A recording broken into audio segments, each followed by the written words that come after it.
Hello everyone, I wanted to show you my Lizzie Borden build.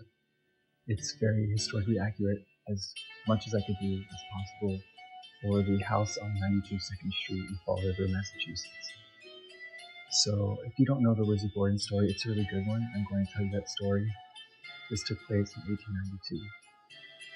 So you can see this is the house, the backyard, has a pear tree, a barn, the doorway to the basement, which I couldn't make functional in The Sims, but in real life, the basement had 2 entrances.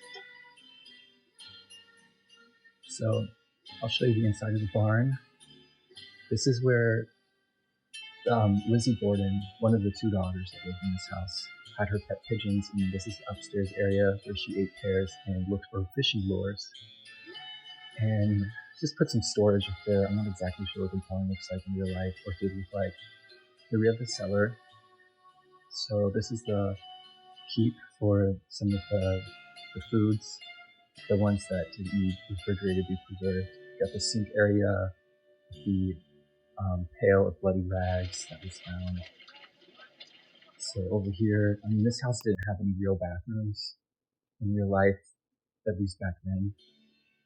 So I just tried my best to emulate that in The Sims. They did have like a hole in the floor in the toilet, but this is like the keep. It's where they put refrigerated items that were supposed to be a little colder somehow. Lots of wood, lots of boxes to put coals and embers and such. So here we've got the entryway of the house, the signature curved staircase. A little curvier in real life, but that's okay. Here's the front parlor. This room really doesn't have bad vibes to me. It's just kind of like a grandma room. It seems like a safe room. Like if I stayed in this house, I would chill in this room if I didn't want to feel like I was being haunted as much. It's got a piano. It's really lovely. So over here is the infamous parlor or sitting room. Wow, this room, it's really got the dark vibes. Look at this black couch. So that's where Andrew Jackson Borden died. He was the father of this household, and he was murdered right there on that couch. This is the dining room. So the dining room is where a horrible financial argument happened. That's the sofa where the maid named Bridget would fold and put the clean laundry and clothes there. Over here is the kitchen. So in this time, kitchens didn't have fridges, and they had these big antique stoves, so that's where Lizzie Borden burned her dress. She said it had paint on it. It may have been paint. And here's the sink room. They did have a sink room. Here you got the stairs to the basement and the stairs to the upstairs. So if you go upstairs, you have the small landing. This steep, like servant stairs to Bridget's room up in the attic. This is Mr. and Mrs. Borden's room. It's the parents' room. Now, Mrs. Borden was Abby Borden. She was the stepmother. Second marriage. This is the bathroom. See, they didn't have real bathrooms, so it's like really just chamber pots and a bowl sink. This is the dressing room. It was originally a bedroom back when this house was a duplex. And then up here in the attic, I didn't know what to do with this room. I just made it empty. This real life house has a couple bedrooms upstairs, like 2 or 4 or something crazy. I just couldn't fit them all, but I put the important room, which is Bridget's room, the maid's room. She was from Ireland, and this was her bedroom in the attic. Real life, her room was really small. I think I made it bigger in The Sims. It can't be exact, but I really try to go for as realistic as possible.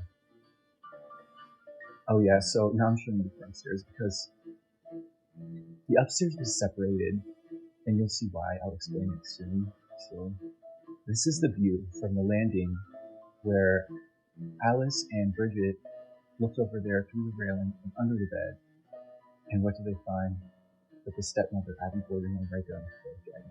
So that's where she was murdered, similar fashion to Mr. Borden by an axe. And this is the dressing room.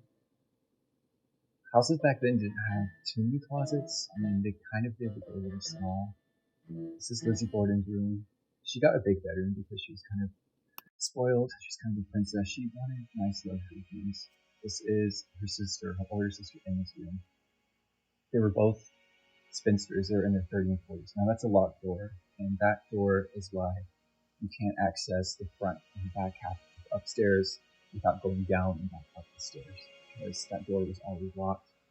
This house was originally a duplex, so Lizzie's room used to be the dining room, Mr. and Mrs. Borden room used to be the kitchen, and they just kind of blocked that door with the bed and locked it from both sides to offer more privacy, I guess, because it was really odd how many doors, and this house has no hallways, just rooms opening into rooms into the room, which makes it really questionable, like how an intruder could have done these murders.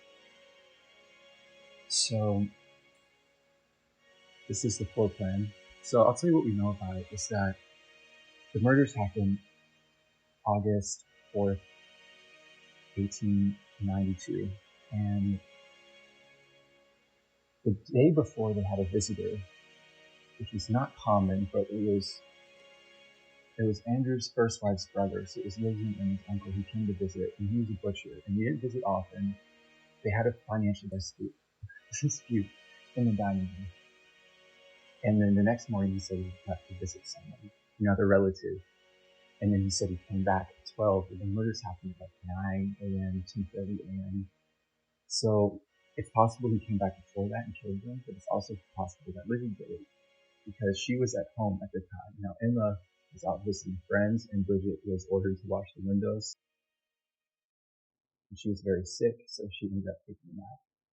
So it's most likely Lizzie or Uncle John is the suspect, but the case was never solved. And Lizzie, she got acquitted, and she did end up moving to a mansion on the hill. Like she got a huge inheritance because his family was well below their means, and she wanted a house with a bathroom, and her bathroom was just invented. So she went and bought herself a mansion, and that's the end of the story and the end of the Sims Lizzie Borden house story. So thank you for watching.